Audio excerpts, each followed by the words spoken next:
আমাদের ভোটাররা 15 বছরের ক্ষুধার্ত, এই ক্ষুধার্ত বাঘের সামনে কেউ দাঁড়াইয়া পার পাবেন না ইনশাল্লাহ। আসলে আমরা কোনো জোট করার সিদ্ধান্ত নেইনি এবং আমরা কোনো জোট করব না, এটা আমাদের সিদ্ধান্ত। তাইলে কি করব?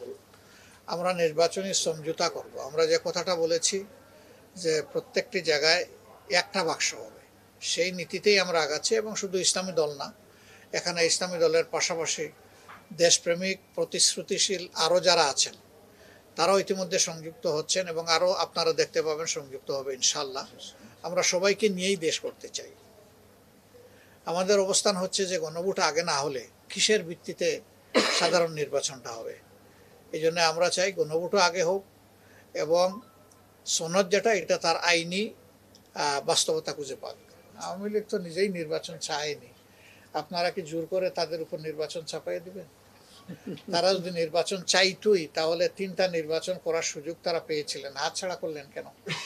তারা তো নির্বাচনে বিশ্বাসী কথা প্রমাণ করতে পারেননি। এখন যে জিনিস তারা পছন্দ করে না সেটা যদি তাদেরকে উপহার দেন, এটা তাদের উপরে জুলুম হবে না? জুলুম হবে তাদের।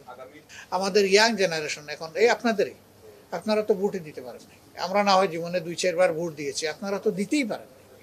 এই যে ভোটটা আমি দিতেই পারলাম না, আগামী নির্বাচনে প্রত্যেকটা ব্যক্তি যে সত্যিকারের ভোটার সে যেন তার ভোট নিজে দিতে পারে এবং ভোট দেওয়ার পরে ভোটের প্রতিফলনটা যেন সে দেখতে পারে।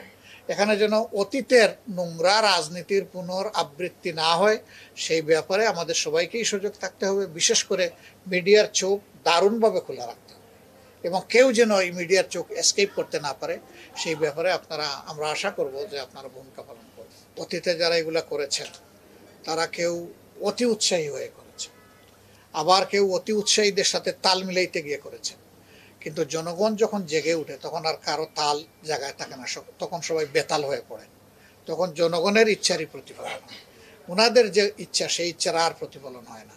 আমরা এবার আশা করি আমাদের ভোটাররা 15 বছরের ক্ষুধার্ত, এই ক্ষুধার্ত বাঘের সামনে কেউ দাঁড়াইয়া পার পাবেন না ইনশাল্লাহ।